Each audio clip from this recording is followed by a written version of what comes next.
Alguns dias o Senhor colocou essa palavra no meu coração. Eu estava lendo Samuel, 1 e 2 Samuel, e eu estou lendo um livro de Luciano Subirá, e eu tenho um apreço por Luciano Subirá. Não sei se vocês gostam da leitura de Luciano Subirá, porque ele fala muito sobre adoração, e ele também fala em seus livros, ele escreve muito como o Billy Graham, trazendo sobre avivamento. E eu estava falando com Deus sobre essa questão de avivamento. Já tem alguns dias o Senhor me deu essa palavra, já tem um certo tempo. E eu até ministrei em outro lugar essa palavra. E quando o Eduardo me chamou para estar nessa noite ministrando, eu comecei a orar, o Senhor me trouxe novamente essa palavra no meu coração. E eu senti de Deus falar um pouquinho hoje sobre avivamento. É claro que não vai ser uma profundidade tão grande, porque o nosso tempo é curto. Mas nós vamos falar um pouco sobre essa história de Ofni e Finéias, uma história muito conhecida, todos aqui conhecem a história de Eli. Eli é escolhido por Deus para ser profeta sobre Israel.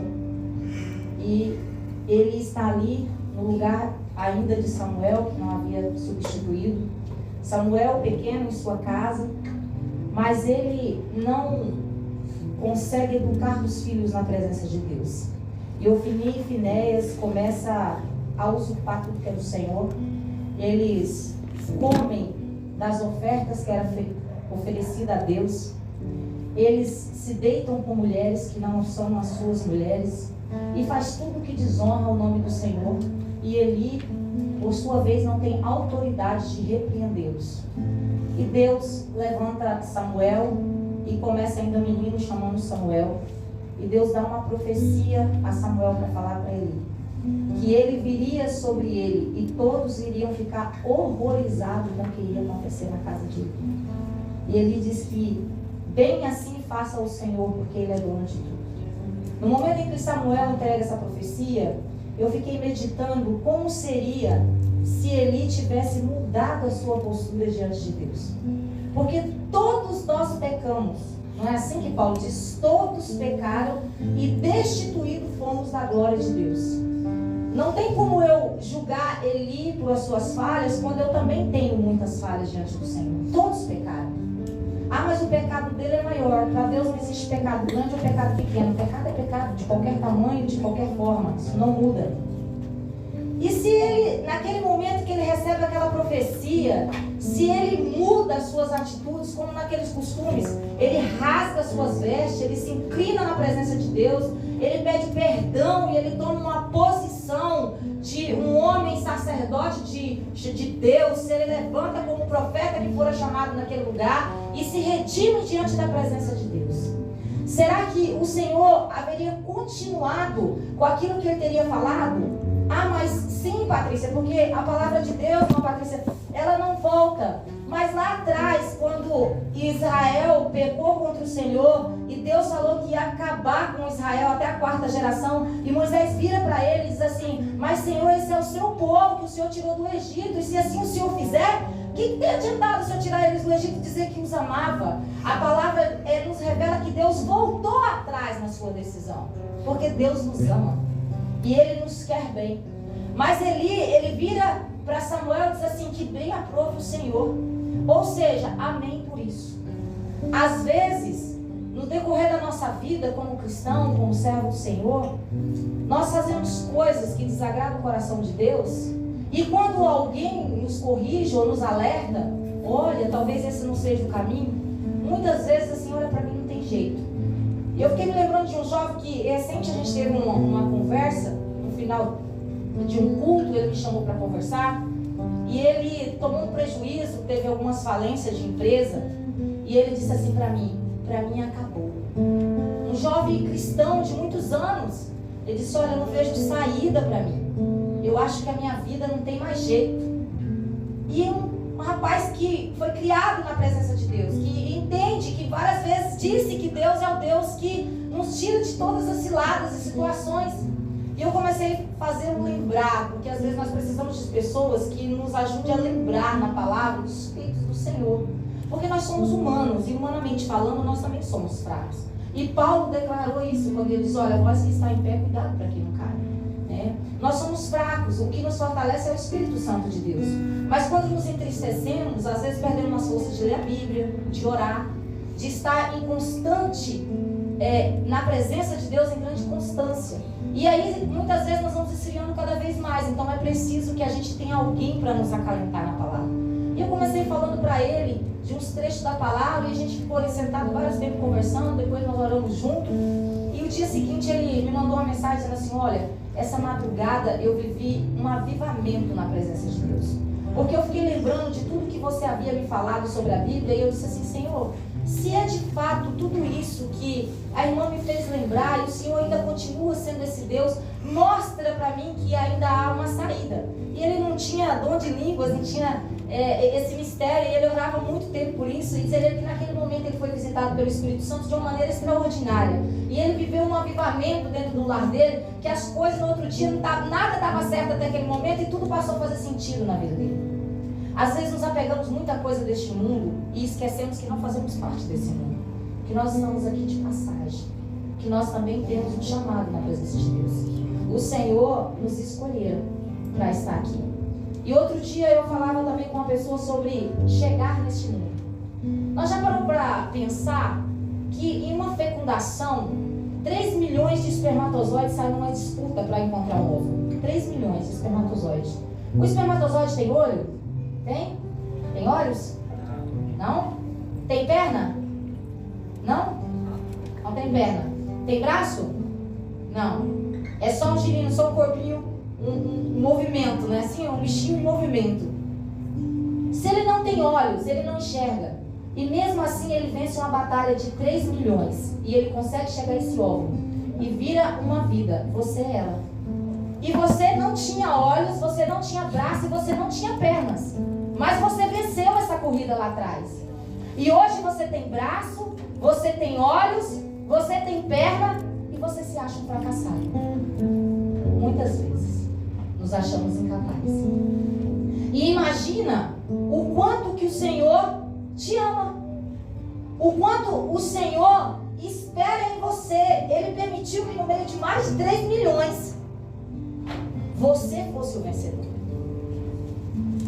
E aí hoje você olha e muitas vezes se acha um derrotado. Você já venceu uma maratona lá atrás. E hoje você acha que não é capaz de vencer em oração uma pequena batalha posta à sua frente. E Eli tinha tudo para poder, conhecendo o Senhor, de dizer: não é isso que eu quero, Senhor, me perdoa, eu errei, eu pequei contra a sua casa, eu fiz o que era mal aos teus olhos, tem misericórdia de mim. Mas ele simplesmente aceita a sentença dada a ele e continua deixando os filhos prevaricarem. E pior, travaram uma guerra contra os filisteus sem perguntar para Deus o que ele achava disso. E nessa guerra eles começam a perder, e perder feio, porque de cara já foi 4 mil homens embora. A história acabou de dizer isso para nós. E o Senhor me fez entender que em um avivamento nós não podemos manipular a Deus. Eles perderam, fizeram uma reunião e tiveram uma noção. Vamos fazer o seguinte: por que o Senhor permitiu que a gente perdesse hoje para os filisteus, eles ficassem alegres e satisfeitos com essa guerra? Vamos buscar a Arca da Aliança. E eu quero fazer uma pergunta íntima a você, assim como eu já fiz a mim também. Nós temos buscado a Deus porque nós amamos a Deus, ou nós buscamos a presença de Deus quando nós fracassamos, quando não dá certo? Aí a gente corre para os pés do Senhor. Mas se está indo tudo mais ou menos, não tem muita necessidade de acordar 3 horas da manhã para orar, ou fazer um sacrifício, um jejum. Não tem muita necessidade de buscar mais o Senhor, ou imitar Daniel fazendo oração. Não precisa ser 3 vezes ao dia, mas quem sabe 1 vez ao dia. Está indo tudo bem, eu não preciso fazer meu devocional. Está indo tudo bem, eu não preciso ler a Bíblia. Está indo tudo bem. Mas quando dá errado, por que será que o Senhor me abandonou? Vou lá buscar a presença. E o Senhor mostrando em meu coração que não tem como haver um avivamento dentro da igreja nem no nosso meio. Não tem como acontecer um avivamento na vigília ou um avivamento dentro da nossa vida se nós não estivermos nos pés do Senhor em todo o tempo. Nós não temos que buscar somente a arca da aliança na nossa necessidade. A aliança do Senhor tem que estar conosco todos os dias. O Espírito Santo tem que ser revelado a nós todos os dias. Nós precisamos entender o propósito de Deus em nossa vida. Mas vamos buscar a arca da aliança. Vamos trazer ela para a guerra, que daí tudo vai ser resolvido. O Senhor vai estar conosco, não vai deixar nós perecermos. E eles buscam a arca da aliança, trazem por meio da guerra, dá um grande grito. Os filisteus até temem, porque tremeu tudo. Quem é esse que livrar o povo lá atrás, vai massacrar a gente, porque foi o Deus que jogou as pragas no Egito. Mas o coração do Senhor já não estava mais em Israel, porque eles haviam prevaricado contra Deus. E muitas vezes nós sentamos dentro da igreja, nós ocupamos algum lugar no banco, porque entendemos que é de praxe fazermos isso, já ficou uma rotina. Eu vou porque não vai sentir minha falta lá na igreja. Eu vou porque é o culto dos jovens. Eu vou porque é o culto da semana, é a tarde da vitória. Eu vou por isso, eu vou por aquilo. Mas o que te chama na presença de Deus? Quando você ouve um hino, você consegue sentir ele, você consegue sentir o Espírito Santo na sua vida. Você consegue de verdade se desprender das coisas que estão daquela porta para fora e se entregar a Deus numa adoração, numa elevação de sentir que o que você está fazendo aqui nessa noite não é um mero horário de vigília, mas é uma busca incessante.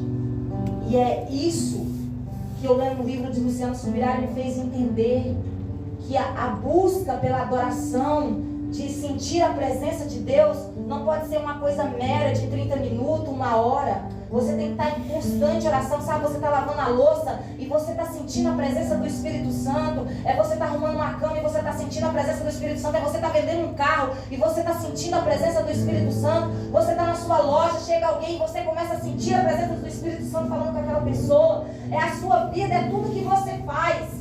Quer comamos, quer andamos, quer façamos qualquer coisa que seja para a honra e glória do Senhor. É estar com o coração aberto, quebrantado na presença de Deus. É ter certeza que eu não entrei aqui só para mais uma vigília. Eu entrei nessa vigília porque ela tem que ser melhor do que a da sexta passada. E a da sexta que vem tem que ser melhor do que essa. Porque se meu Deus está lá, vai ser o melhor. Aleluia. Eu me sinto completa na presença dele. Eu não sinto falta de nada. E nada que está ao lado, ou está à frente, ou está lá fora, pode ser o suficiente para roubar a minha atenção quando eu estou na presença dele. Porque ele me amou primeiro. Porque ele me chamou primeiro. E ele anseia por estar neste banquete conosco. Ele está aqui agora, nesse momento. Eu estou falando sobre ele, ele está aqui. Aleluia. A presença do Senhor está nessa sala. É impossível não senti-la. É impossível não glorificar o Senhor. E o pior, depois de serem derrotados vergonhosamente, ainda morre o Ofni e Finéias, assim como Samuel havia relatado no capítulo 3 que aconteceria, que a presença, quando o Senhor virasse as costas para ele, coisa horrenda aconteceria.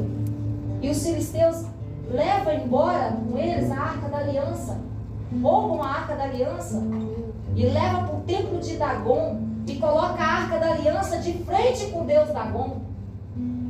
Mas quando na madrugada eles vêm buscar o Deus deles, a estátua de Dagon estava de cara no chão, na presença da arca da aliança. E eles levantam novamente a estátua de Dagon e colocam novamente no lugar. E na madrugada seguinte, quando eles chegam, além de Dagon estar com a cara no chão, agora ele está com a cabeça partida e sem as mãos. Aleluia. Deus revelando àquele povo que aonde tem a presença dele não existe diabo que fique de pé. Aleluia. Não existe nada que impeça a presença de Deus. Aleluia. Mas nós não podemos manipular a Deus dizer, olha, você vai fazer desse jeito, Senhor. É assim que você tem que fazer.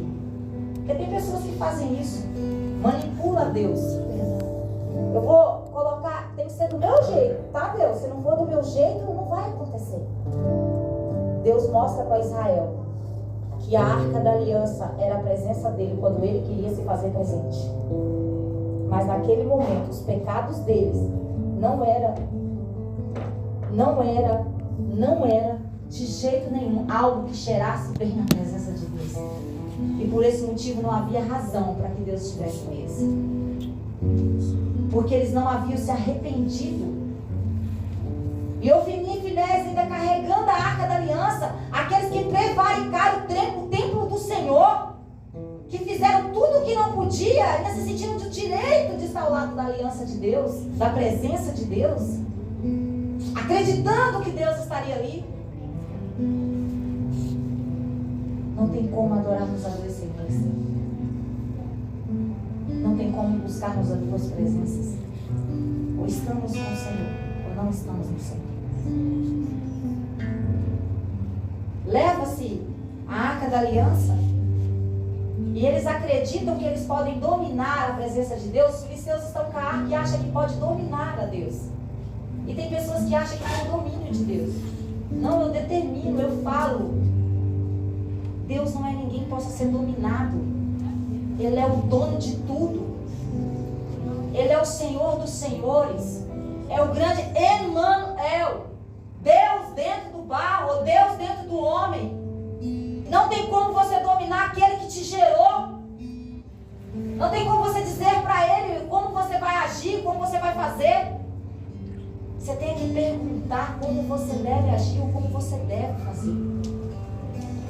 Santificai-vos a Deus em tudo. Santificai-vos a Deus em tudo. E nós temos vivido os últimos tempos neste lugar. O Senhor tem chamado a muitos. E cada dia mais Ele tem chamado. E como nós estamos como cristãos? Se o Senhor chegasse agora aqui, entrasse nessa sala para fazer o final de tudo, o que nós iremos apresentar a Deus? Como estariam as nossas mãos? Qual era a força do nosso trabalho que fomos convocados a fazer? Outrora, nessa mesma sala, não cabia pessoas. Hoje eu vejo algumas cadeiras vazias. Temos orado o suficiente? Temos buscado o suficiente? Temos convidado o suficiente? Temos ministrado sobre Deus o suficiente? Temos lembrado dos nossos irmãos que têm feito falta em nosso meio o suficiente? Temos mandado uma mensagem de WhatsApp e dito: eu preciso viver um avivamento com você, meu irmão. Você faz falta lá na igreja.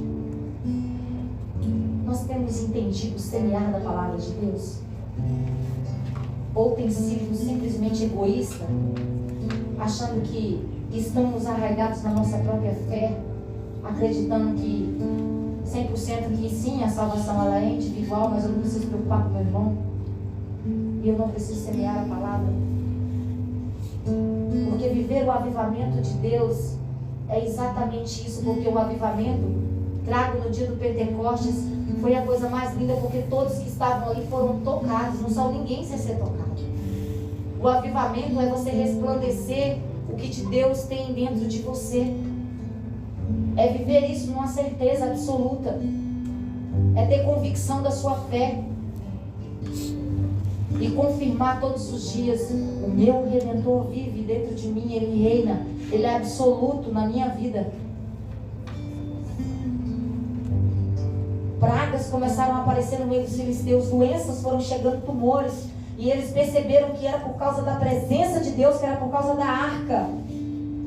E aí eles pegaram e foram e começaram a pensar como que eles iam desfazer daquela arca, para onde eles iam levar. E eles levam a arca para um povo curioso, que tem o interesse de olhar dentro da arca. E a palavra diz que aqueles homens caíram mortos quando eles tentaram olhar dentro da Arca da Aliança. Nós não podemos olhar de qualquer jeito para Deus. Não podemos chegar na presença dele de qualquer forma. Patrícia, mas Deus é Deus de amor, Ele é. Mas Ele também é fogo consumidor. Ele é Deus de justiça. Não se pode manipular a glória de Deus. Não se pode inventar meios de adorar a Deus, ou pedir para o outro, ou viver do milagre do outro, ou da oração do outro. Nós temos que ter os nossos próprios testemunhos diante de Deus, viver a nossa própria fé e a nossa própria história em Deus, ter as íntimas revelações com o Senhor, no seu quarto, no seu aposento, na sua vida, naquilo que Ele te chamou e que Ele te prometeu, fazendo o id de Deus, mas se dispor a buscar o Senhor de coração e permitir que Ele realmente se revela a mim e a você, que você tenha essa intimidade diferente com Deus. Não seja uma oração costumeira, todos os dias a mesma coisa, mas que você consiga ajoelhar e olhar para Jesus, e olhar para Deus, e entender que Ele de verdade está ali tendo uma conversa real com você, porque Ele é real. Ele não é simplesmente a história passada que lemos. Eu disse, Senhor, que coisa extraordinária, porque como eu faço para viver um avivamento contigo? Quais as coisas que eu necessito? A primeira, abra mão de si mesmo. Entenda que não é você o pilar de nada. Sim, Senhor, eu sei. Então abra mão das suas vontades. Abra mão daquilo que você acha que para você é importante, mas que para mim não tem importância. Abra mão dos seus caprichos. E busca entender os preceitos que eu tenho para você. Os caminhos que eu coloquei para você. Porque os meus caminhos não são seus. E nem os meus pensamentos são seus. Mas como é viver essa vida de intimidade com Deus e ter a sua glória revelada a nós? Para vivermos um avivamento, alguns métodos sagrados. O Senhor começou a soprar no meu coração. E foi interessante que a primeira coisa que o Senhor soprou no meu coração, para mim, era algo assim: não, eu já faço ok, tudo bem, mas que eu nunca julguei ser tão importante. A primeira coisa que o Espírito Santo falou no meu coração foi: dízimo. Honra o Senhor com os teus dízimos. Porque Malaquias 3,10 diz assim, começa no 3,9, diz assim: em que me roubais? E o Senhor diz: nos dízimos e nas ofertas alçadas. Aí Ele dá uma profecia a nós: entregar o dízimo à casa do tesouro, para que haja mantimento na minha casa. E depois disso, fazer prova de mim. E aí o Senhor nos dá uma promessa linda que você não vai encontrar em nenhum outro lugar da Bíblia. Porque é o único lugar que Ele diz que vai fechar a boca do devorador por amor de nós. Ele fala assim, ó: depois disso fazer prova de mim. E se eu não vos abrir a janela do céu e não derramar sobre vós uma bênção tal, que lhe sobrevenha maior abastança. E o texto continua dizendo que as tuas ovelhas serão as melhores ovelhas, e o teu pasto o melhor pasto. A tua casa será a melhor casa. E eu disse: tá, Senhor, mas por que dízimo? Por que me roubais? Quem rouba é ladrão. E como um ladrão pode viver um avivamento? Como eu roubando o Senhor, saqueando o Senhor, eu posso viver um avivamento? Eu posso declarar a Deus que eu amo e eu creio que Ele é o Deus da providência na minha vida, quando eu não devolvo sequer aquilo que Ele confiou em mim. abençoou, que Ele me deu saúde, que Ele me deu graça. Patrícia, mas eu nem trabalho. Dizima seu tempo. Oferta seu tempo a Deus. Aleluia. Senhor, o dia tem 24 horas, eu vou te doar 2 horas e 40 minutos do meu tempo. Ô, glória. Senhor, o dia tem 24 horas, eu vou te ofertar 2 horas e 40, mais 40 minutos de oração. Eu vou tirar para estar na tua presença. Porque eu creio que o Senhor é o provedor e não há nenhum lugar que eu possa estar melhor do que na tua presença. Não vai ter seu trabalho, mas eu não tinha entendido. Amém. Hoje você está entendendo. Não tem como roubar a Deus e viver uma vida. Hoje o Senhor falou assim: oração. Chega de viver a mesmice. Oração é falar e agir. Para de me dizer palavras vãs repetidas todos os dias a mesma coisa. Chega todo culto, todo momento que está na presença de Deus é a mesma coisa.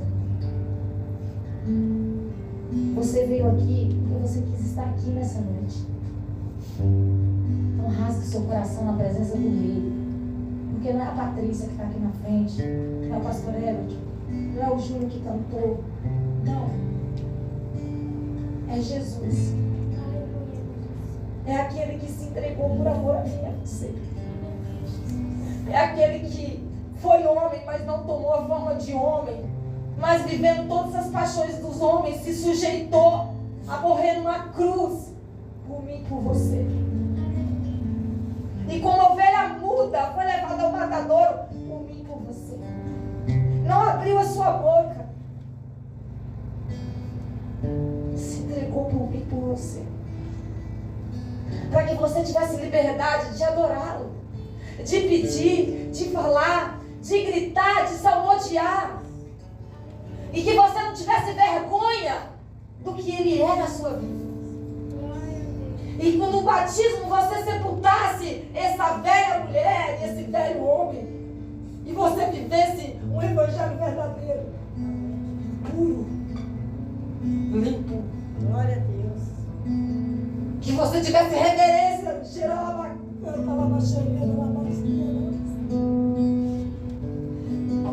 que você não achasse que é só mais uma vigília ou mais um culto. Que você entendesse o significado de santidade, de se sujeitar a Deus. Que você pensasse nos milhões e milhões que morreram por amor ao Evangelho, para que você tivesse esse Evangelho hoje no ar-condicionado, com som. Glória a Deus. Que viesse para a igreja de carro, de moto, de bike. Que você tivesse a liberdade de cantar numa praça o nome de Jesus. Quando muitos fazem isso escondido nos calabouços de países que não podem adorar Jesus. E você tem essa liberdade cristã. E aí você olha para um lado e diz: não, o irmão vai rir de mim. Você olha para o outro: não, o que o irmão vai falar? Não vai falar nada. Você está na presença do Pai. Você está na presença do Rei. Ora a Ele com o seu coração. Chega de tititi, de falar, de conversa. Não está bom porque é o líder, não está bom porque não está bom, porque você não está buscando o suficiente. Não está bom porque você que não está entregando o suficiente. É eu e você que precisamos mudar isso. Não é o pastor da igreja, não é o irmão, não é o diácono, não é o líder, não é ninguém. É você e Deus, é eu e Deus. Sabe? Avivamento é evangelismo. É você anunciar Jesus sem com nenhuma vergonha de falar do nome dele a outras pessoas. De declarar que você é cristão. Que você o ama acima de qualquer coisa. E que você está disposto a isso. A viver de verdade. É você ser diferente no meio dos demais e não ser igual a todo mundo. Jesus não te chamou para você ser igual a todo mundo. Ele não te ama mais do que os outros. Mas Ele te chamou muitas vezes primeiro.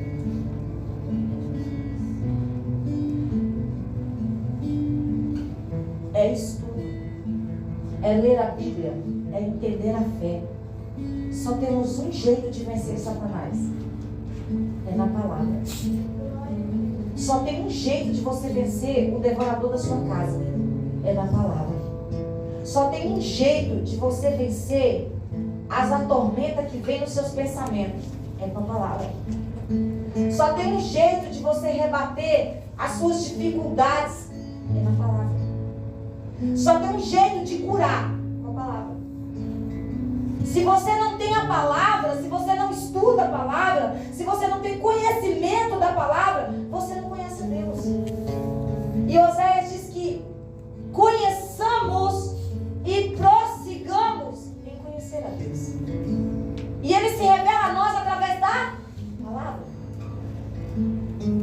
E isso faz você aumentar a fé, porque a fé ela vem por ouvir e ouvir a palavra de Deus. Conforme você a ouve, você aumenta a sua fé.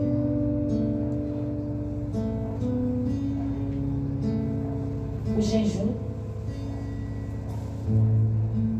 é outra forma de mergulharmos no Senhor. É matar as nossas vontades, a nossa carne, e declarar a Deus que Ele reina em nós. Quantos aqui já viveram experiência de jejum com Deus? Quanto mais você se desprende do que é carnal, mais você experimenta do que é espiritual. E quanto mais você está forte espiritualmente, você está mais preparado para vencer as batalhas impostas na sua vida. Porque o Senhor te chamou para guerrear guerras que a carne e o sangue não. É contra potestades e principados na região celeste, que só pode ser vencidos com jejum e oração. Avivamento, para ser vivido, é preciso ter uma entrega total. Estudo da Bíblia, como eu já disse, mergulhar mais em Deus. A adoração, fazer o que estamos fazendo aqui nessa noite, rendendo graças a Deus e entendendo que Ele é o autor da fé, mas que principalmente Ele é o autor da nossa vida. E que nós estamos sob o domínio dele. E que se nós pedirmos perdão sobre os nossos pecados e voltarmos os nossos olhos ao Senhor, Ele visita o nosso íntimo nessa noite. Ele visita a nossa casa. Ele visita as nossas dificuldades. E Ele sana os nossos problemas. É pregação. É anunciar o Evangelho. E é batismo. É fazer confissão dos nossos pecados e dizendo a Ele que nós queremos ter uma vida eterna com Ele, porque entendemos que isso aqui é passageiro. Eles devolvem a Arca da Aliança e eles a deixam, eles conseguem com que ela chegue até a casa de Abinadab. E na casa de Abinadab, a Arca da Aliança fica 20 anos. Davi resolve buscar a Arca da Aliança de uma maneira que ele não consultou a Deus. E ele imita os filisteus, pegando carros de boi para buscar a Arca da Aliança. E a palavra de Deus diz que um dos servos de Davi usa, quando toca na arca um sacerdote, ele é morto, porque a arca está sobre a junta de boi. Ele sabia que os filisteus tinham pecado e eles estavam imitando o pecado dos filisteus. Quando eles conheciam a palavra, eles tinham a Torá. E eles sabiam lá em Números como Deus disse que teria que carregar a Arca da Aliança. Que tinha que ter o sacerdote com a vara e cada um posto no ombro de cada lado. E aí, Davi fica com medo e deixa a Arca da Aliança na casa, no meio do caminho. Em vez de continuar ou perguntar a Deus, não, eu não posso fazer isso. O Senhor não é conosco. E ele ficou muito triste, porque ele queria muito trazer a presença de Deus para Jerusalém. E ele resolve deixar a Arca da Aliança na casa de quem? De Obed-edom.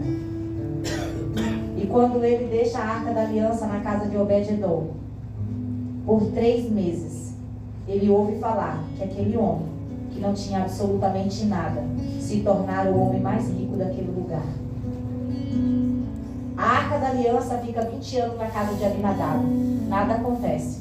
A Arca da Aliança fica 3 meses na casa de Obed-edom e Deus muda a vida daquele homem. Porque não é aonde está a Arca da Aliança, mas onde está a presença de Deus e aquele que a quer.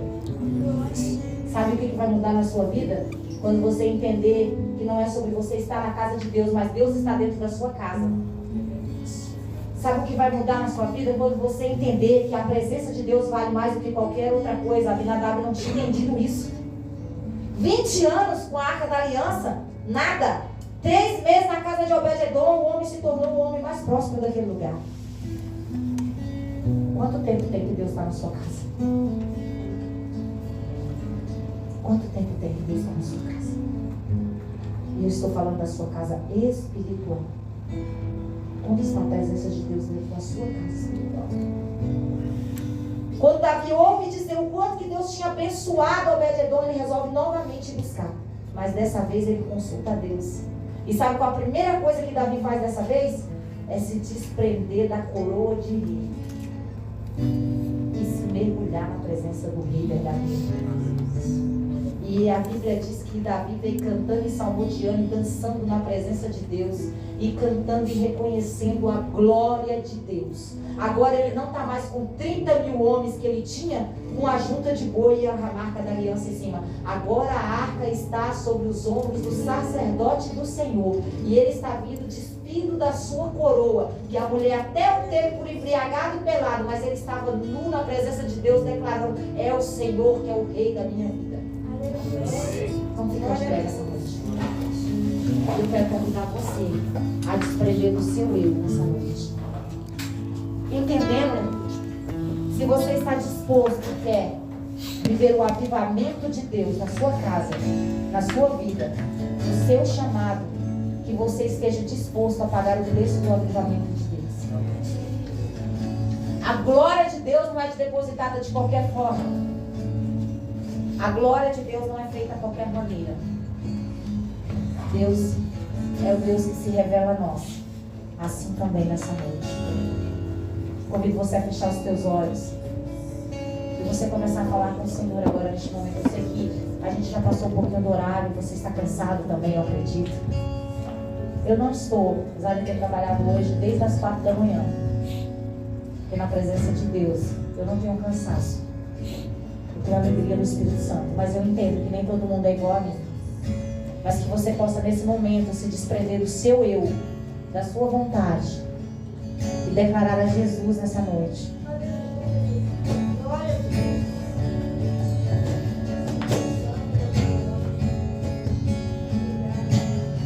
Comece a dizer ao Senhor que a presença dele é real aqui neste lugar.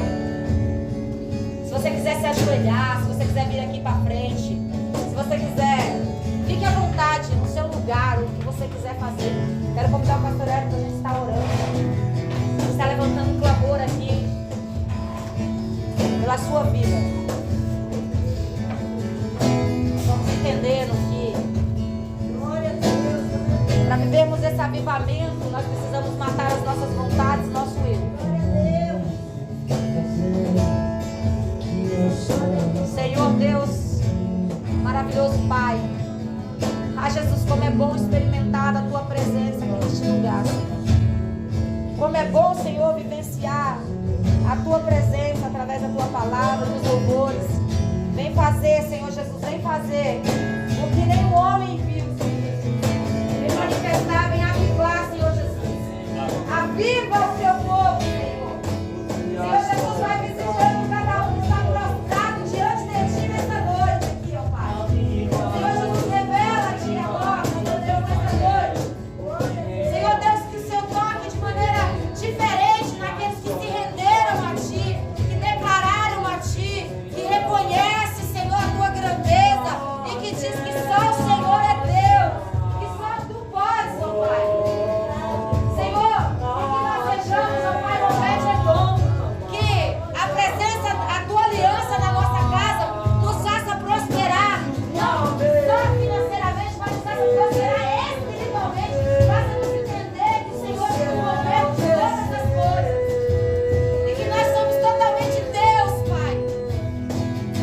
Estamos ligados a Ti.